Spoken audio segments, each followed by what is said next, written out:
Bonjour, bienvenue au Labo 4, votre rendez-vous mensuel avec la science. Aujourd'hui, nous allons vous parler de votre maison et de celle que vous allez peut-être sans doute pouvoir imaginer demain. Bonjour Arnaud. Bonjour Julie, bonjour à toutes et tous. Alors pour ce numéro, nous sommes entourés d'architectes, d'ingénieurs et de manière peut-être un peu plus surprenante, d'agronomes pour vous aider à comprendre comment construire et rénover autrement. Et par autrement, nous entendons d'une manière plus efficace et, comme tu l'as abordé, Julie, d'une manière plus durable. Nous accueillons Sophie Tract. Sophie, vous êtes architecte, vous avez exercé quelques années comme architecte avant de revenir à l'université et vous êtes chargée de cours à la faculté d'architecture de l'Université de Liège. Vos recherches portent sur la technologie et la construction, la rénovation et la construction durable et circulaire, et plus précisément le réemploi et les matériaux isolants biosourcés. Oui, bonjour Arnaud. Nous accueillons également Chadi Atia. Chadi, vous êtes ingénieur architecte et professeur en sciences appliquées à l'Université de Liège. Et quant à vous, vos domaines de recherche sont l'architecture durable, la technologie du bâtiment et plus précisément l'aide à la décision pour la conception de bâtiments à haute performance. Alors Sophie, nous allons entamer cette émission avec vous pour un peu planter le décor. Et donc, comment vous décririez en fait l'état du bâti actuel en Belgique et alors peut-être plus particulièrement en Wallonie ? Oui, je vais plutôt m'attarder sur le bâti wallon, puisque nous sommes à Liège. Ce stock bâti existant est très diversifié et relativement ancien, puisque plus d'un quart des bâtiments datent d'avant 1921. Ils sont donc construits en murs massifs, soit en briques, soit en moellons. Ce bâti est considéré comme peu performant d'un point de vue énergétique, avec certaines faiblesses sur l'étanchéité à l'air, sur les châssis qui sont relativement anciens et parfois également la toiture qui est peu isolée. Alors Chadi, justement, comment situer le bâti wallon par rapport au bâti belge, européen, voire mondial ? Oui, tout d'abord, le secteur bâti en Belgique, ça fait plus ou moins 5,8 millions de logements. C'est un grand parc qui était déjà construit après ou avant, on peut dire, la Première Guerre mondiale. Et ça veut dire qu'on a déjà le bâti de demain, il existe plus ou moins. Le deuxième point qui est très important, que le moyen de consommation, c'est autour de 250 à 350 kWh par mètre carré annuellement. Le moyen européen, c'est autour de 150. C'est-à-dire qu'on consomme plus ou moins le double du moyen européen. Et l'Europe essaye d'aller vers un chiffre très bas, c'est autour de 50 kWh mètre carré. Ça veut dire le bâtiment de demain, il existe déjà, parce qu'on va rénover massivement. On doit construire plus légère pour le neuf, parce qu'on va avoir de plus chaque année des quelques milliers pour le neuf. Et bien sûr, on va construire biosourcé avec les matériaux de l'avenir. Et bien sûr, tout sera électrique. Et transition parfaite pour lancer notre premier sujet vidéo où nous avons besoin forcément de développer de nouveaux matériaux au sein des laboratoires de l'Université de Liège. Fanny Dehaye s'est rendue au laboratoire de matériaux de construction et au GreenMat où des ingénieurs et des chimistes recyclent et développent des matériaux innovants. GreenMat. Alors, on m'a dit que c'était le laboratoire de chimie des matériaux, mais j'en sais pas beaucoup plus, donc allons voir.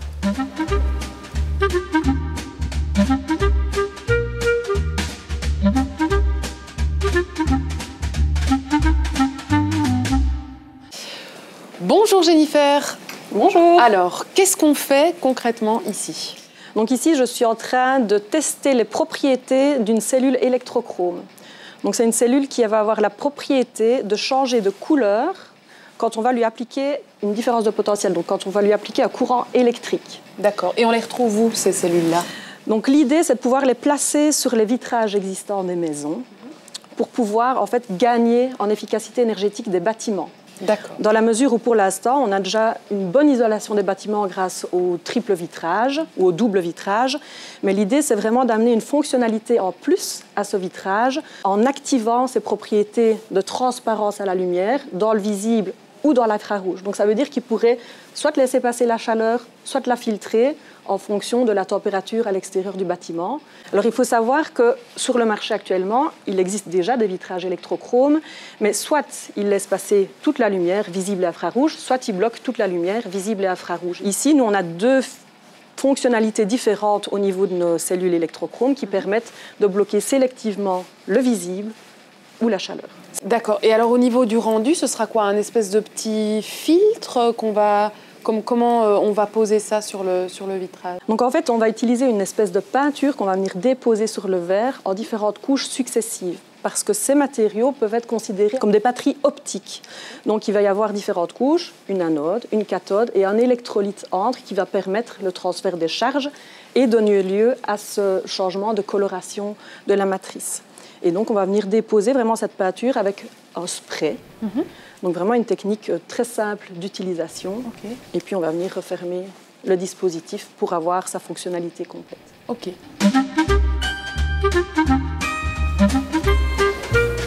Génie minéral, matériaux, environnement. Bonjour Monsieur Courard. Bonjour. Alors est-ce qu'ici on peut dire que le béton retrouve une deuxième vie? Tout à fait, parce que ce que l'on fait effectivement, c'est de récupérer des objets en béton, des éléments de structure, de pont ou de bâtiment, on les broie et ensuite on fabrique des granulats qui vont servir par la suite à fabriquer un nouveau béton. D'accord. Est-ce qu'on peut voir les différentes étapes du coup? Oui, alors la première étape, donc, ça va être de prélever les éléments à recycler sur le chantier. Par exemple, ici, c'est une carotte de béton qu'on a prélevée sur chantier.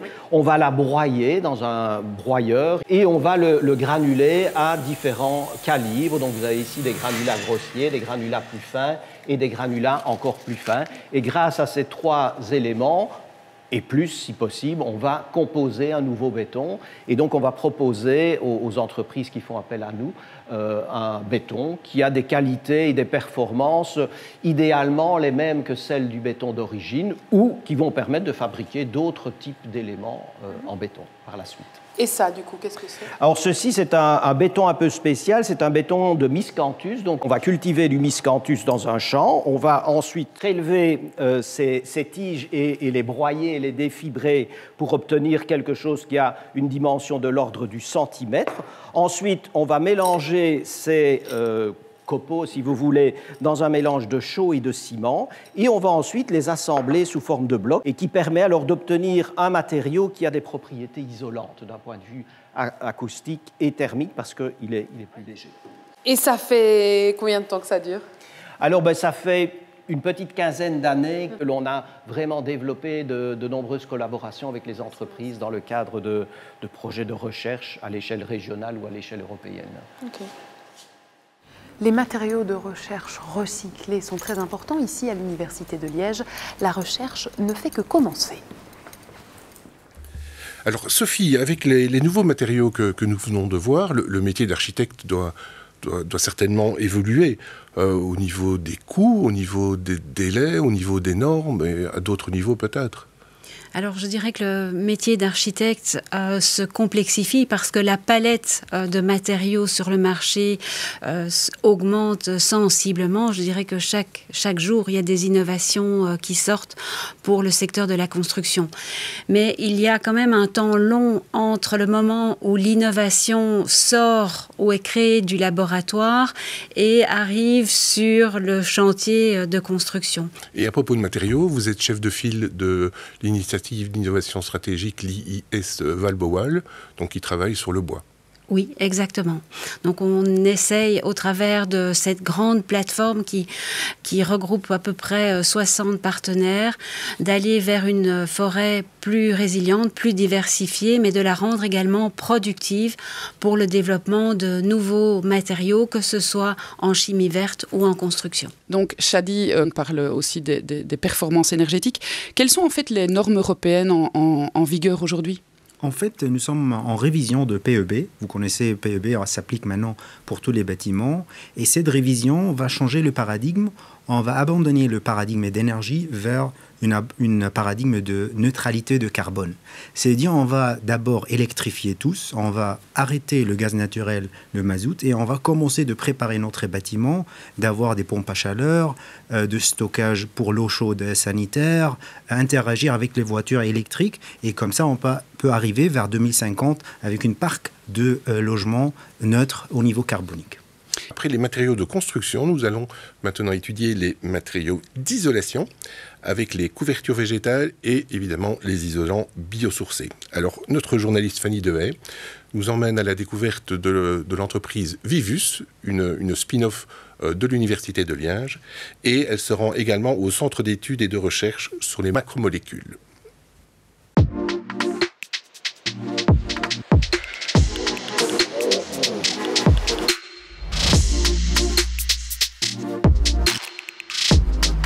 Qu'est-ce que c'est que ça? On dirait de l'herbe accrochée au mur.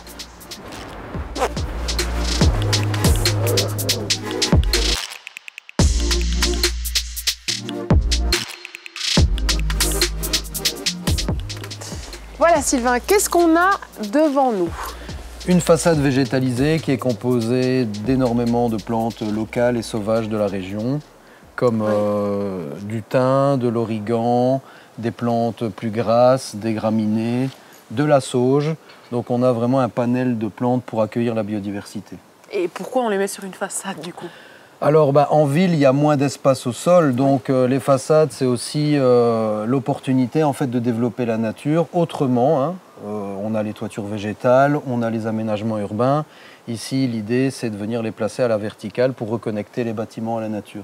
D'accord, ça a un effet isolant aussi? Alors oui, c'est un effet climatiseur en été, donc une façade végétalisée avec les plantes, avec le substrat qu'on y met, peut diminuer les températures à la surface des bâtiments jusqu'à 7-8 degrés facilement. Ouais. Donc ça permet d'isoler en été le bâtiment.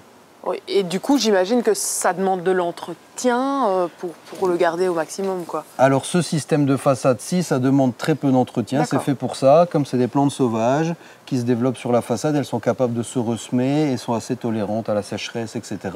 Donc on doit juste contrôler le système d'irrigation. Donc il y a un système d'irrigation, en fait, oui, on ne vient pas avec son arrosoir. Non, alors évidemment, c'est automatisé. Et donc, comment elles arrivent justement, ces plantes, dans le grillage qu'on voit là? Elles sont cultivées avant pour être mises après?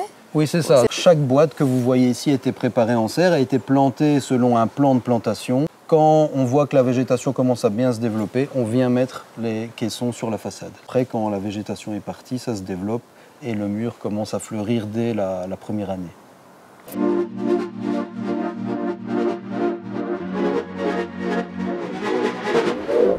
Oui, mais attends, il n'y a que les végétaux qui peuvent isoler les bâtiments? Ça m'intrigue ce truc. Je sais pas, ça m'intrigue.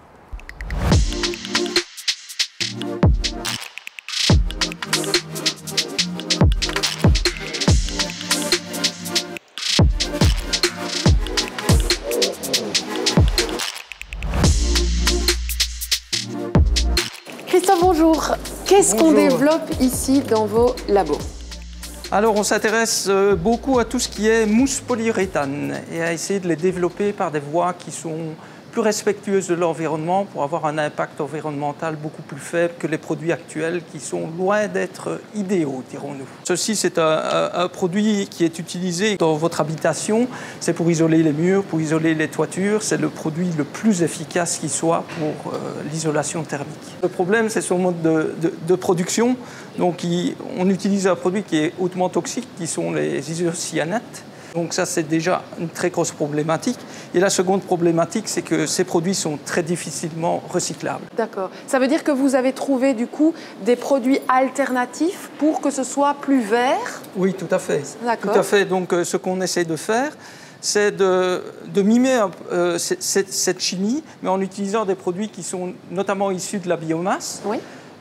Donc, par exemple, ici, vous avez un produit qui vient de la biomasse des huiles végétales, qui est modifié chimiquement, notamment en fixant dessus du CO2 pour en donner ce produit-là, qui est un produit visqueux qu'on utilise en lieu et place des isocyanates qui sont toxiques. D'accord. On n'atteint pas encore les performances, oui, bien évidemment, mais là, pour le moment, on arrive à avoir des produits qui sont à plus de 90% biosourcés dans certains cas. Donc là, nous sommes toujours en phase exploratoire. Essayer de trouver comment atteindre ces propriétés et les surpasser en choisissant correctement, de manière judicieuse, les molécules que l'on va mettre en présence et la façon dont on va réaliser les mousses. Vous montrez comment on fabrique cette mousse? Oui, tout à fait. Parfait, je vous suis. Voilà. Voilà, Christophe, Laetitia, on est dans le cœur du réacteur, en fait, ici. Oui, c'est ça. C'est ici qu'on fait toutes les expérimentations. Disons que c'est quand même de la grosse cuisine, mais où on teste différentes molécules et en fait, on essaie d'obtenir à la fois des propriétés vraiment isolation thermique où on veut que les porosités soient vraiment contrôlées, c'est-à-dire des pores vraiment fermés pour pouvoir avoir une bonne propriété d'isolation thermique.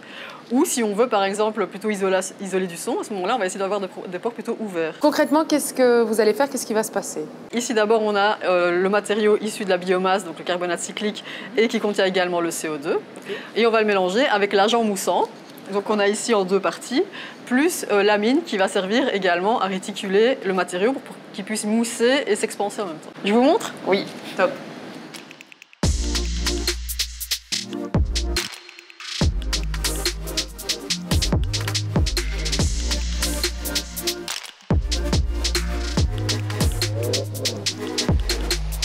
Donc la chimie, elle est différente, mais on essaye de l'adapter de manière à ce que nous puissions réaliser ces mousses dans des infrastructures de moussage actuelles, donc chez les industriels, parce qu'aucun industriel n'est disposé à changer son usine pour une nouvelle technologie. Et ces usines sont gigantesques, donc il faut que notre nouvelle chimie s'adapte à leur procédé, ce que nous sommes parvenus à faire. Merci beaucoup, Christophe. Merci.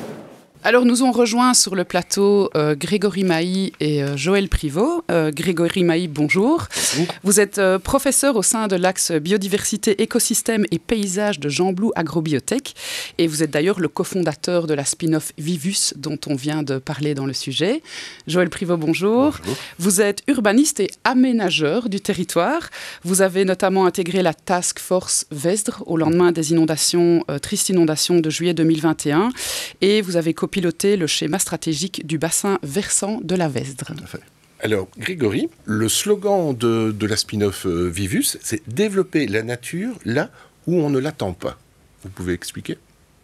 Oui, on est dans des environnements qui sont dominés par les écosystèmes et les environnements anthropiques.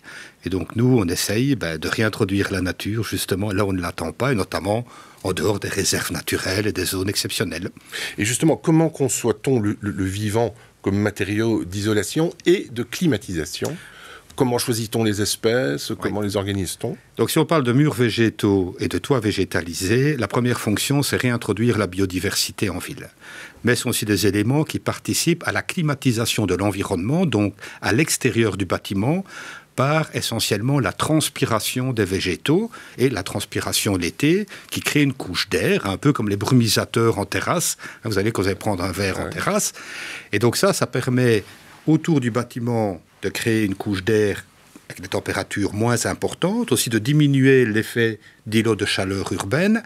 Et donc ça participe indirectement au bilan thermique du bâtiment qui est dans un environnement plus favorable. Au-delà de ça, dans une certaine mesure, c'est aussi une couche supplémentaire d'isolant, en étant bien conscient qu'un mur végétal ou un toit végétal ne remplace jamais la structure isolante primaire du bâtiment qui est essentielle pour le bilan énergétique. Alors Joël, Grégory vient d'en parler, au lendemain des inondations, en fait, on a beaucoup parlé de ce problème de béton dans les villes. Est-ce qu'aujourd'hui, c'est vraiment un point d'attention qui est évoqué dans le cadre de rénovation ou de construction ? Alors absolument. Alors c'est clair qu'avec les inondations, on a eu un focus sur la mortalité, 39 morts en Belgique. Mais ce qu'on oublie, c'est que chaque année, et depuis déjà quelques années, avec l'augmentation de chaleur en période de canicule, c'est plus ou moins 1000 morts en Belgique que l'on a annuellement. Parce que l'augmentation de chaleur se marque surtout dans les villes, parce qu'on a beaucoup de surfaces en béton, beaucoup de surfaces en briques, et on a une augmentation de chaleur la journée et la chaleur relarguée la nuit, ce qui empêche les surfaces urbaines de se refroidir.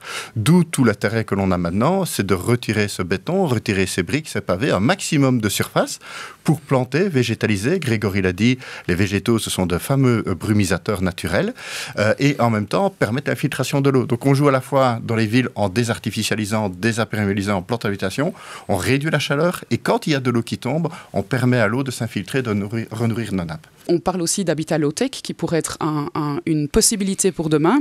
En fait, Fanny Dehaye s'est rendue dans les jardins de l'Aquarium Museum qui se situe au centre-ville à la découverte d'un studio assez particulier. Vous allez le découvrir, le studio low-tech qui propose de réfléchir notre manière de vivre, de construire sans doute et d'habiter demain.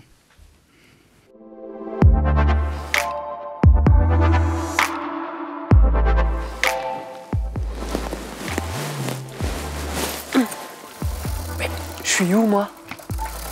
Et c'est quoi ce bruit?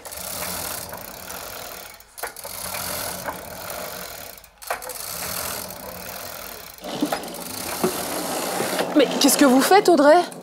Ben, je fais mon linge. Vous faites votre linge? Oui. C'est-à-dire? Ben, je rame, je fais mon sport. Et en même temps, je fais mon linge. Mais comment c'est possible, ça? Ben, pas d'électricité, une chaîne de vélo et on fait tourner le tampon.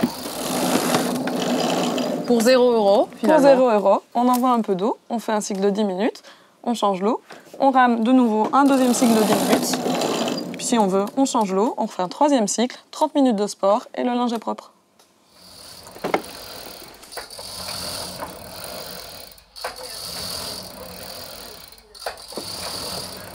Ah mais Caroline, ce sont des champignons, ça? Oui, c'est des pleurotes grises. En fait, on les fait pousser dans la douche. C'est l'endroit idéal dans un appartement ou dans une maison pour les cultiver. Ah oui, donc on se lave ici et on produit en même temps. C'est ça, on peut arriver jusqu'à 1,5 kg par semaine. C'est génial, non? Ouais. Et du coup, elle est multifonction, cette douche? Tout à fait, elle est économe en eau et en énergie. En fait, on a un tout petit chauffe-eau de 2 litres, donc qui est très économe en énergie parce qu'il est connecté à des panneaux solaires. Et puis, on utilise des brumisateurs. Donc, ça nous sert à brumiser le corps. On a un brumisateur au niveau de la tête, au niveau du corps, et puis la petite douchette pour se rincer. Et donc, ça nous permet d'utiliser que 5 litres d'eau par douche. Et derrière, qu'est-ce qu'on voit? Alors ici, on a un mur végétalisé. Donc, c'est de la mousse qui va capturer le CO2 produit par les pleurotes. Et ça permet de réguler la qualité de l'air.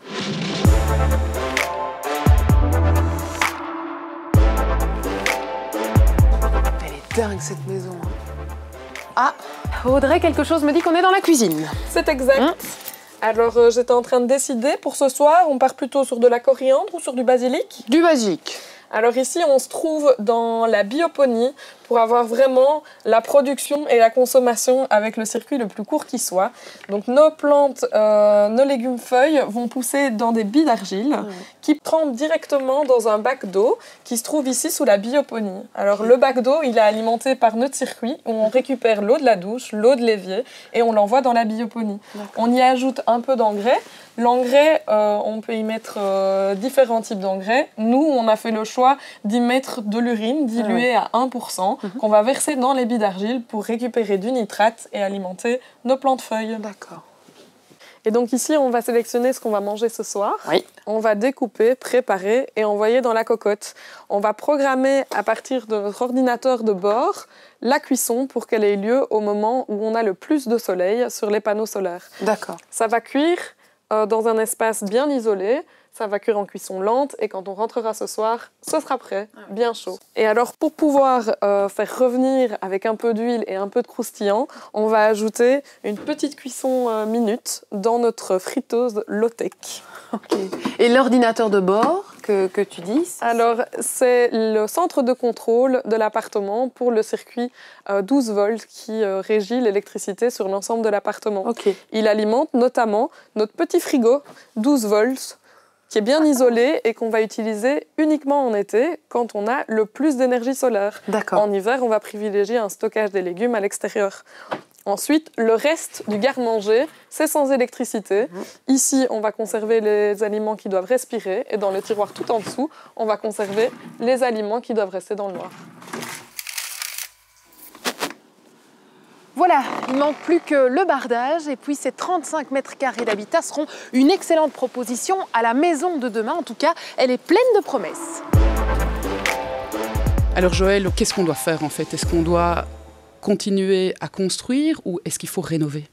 Alors je pense que la rénovation s'impose de plus en plus parce que le stock bâti, il est déjà là pour 2030, 2050 et ainsi de suite. Alors effectivement, quand on construit du neuf, il faut encore pouvoir permettre de construire du neuf. On a vu toutes les techniques qui étaient intéressantes à pouvoir les utiliser. Mais surtout déjà pouvoir les utiliser dans la rénovation. Et le gros problème que l'on rencontre, c'est que les 3/4 d'entreprises de construction ne sont pas encore prévues ni dimensionnées dans les pratiques pour pouvoir répondre à tous les immenses chantiers de rénovation du stock bâti existant. On sait qu'à partir de 2047, on va avoir des tassements démographiques assez importants. temps, on aura pléthore de bâtiments, pléthore de logements par rapport aux besoins démographiques. Donc on doit déjà commencer à réfléchir aujourd'hui sur quels sont nos réels besoins, quels sont les risques qui sont là. Et comme je le disais tout à l'heure, si on doit désapréaliser pour revégétaliser, il va falloir faire du curtage dans tous nos centres urbains. Et comment est-ce qu'on fait ce curtage? Notamment sur base des risques ou notamment sur base des opportunités de pouvoir rafraîchir nos villes et d'assurer un cadre de vie de grande qualité pour tout le monde. Sophie, nous avons vu dans le reportage, la réflexion va assez loin. Et que vous inspire ce genre de concept qui a été développé dans les capsules pour votre travail de tous les jours? Alors moi, je crois que c'est un concept intéressant parce qu'il re-questionne notre rapport à différents flux. Le flux énergétique, on l'a vu au travers du reportage, et également le flux eau au travers de la douche et les brumisateurs qui sont proposés. Donc je pense que c'est ça qui est intéressant, ce re-questionnement par rapport au flux et par rapport au confort que ces flux apportent dans l'habitat, et donc montrer combien ils sont essentiels et donc combien on doit travailler à cette utilisation rationnelle de l'énergie, de l'eau, mais de manière plus générale des ressources naturelles. On peut dire que la maison de demain, elle est déjà là aujourd'hui et elle se conçoit, elle se développe, elle progresse autour de 4 axes. Rénover l'existant, choisir des matériaux circulaires, intégrer le vivant et s'appuyer sur des outils d'aide à la décision. Si vous êtes d'accord. Alors il nous reste à vous remercier, à remercier tous nos intervenants, soit sur plateau, soit dans les tournages. Et quant à nous, nous nous retrouvons le mois prochain pour un nouveau sujet, toujours entouré de scientifiques de l'Université de Liège. À bientôt sur 4.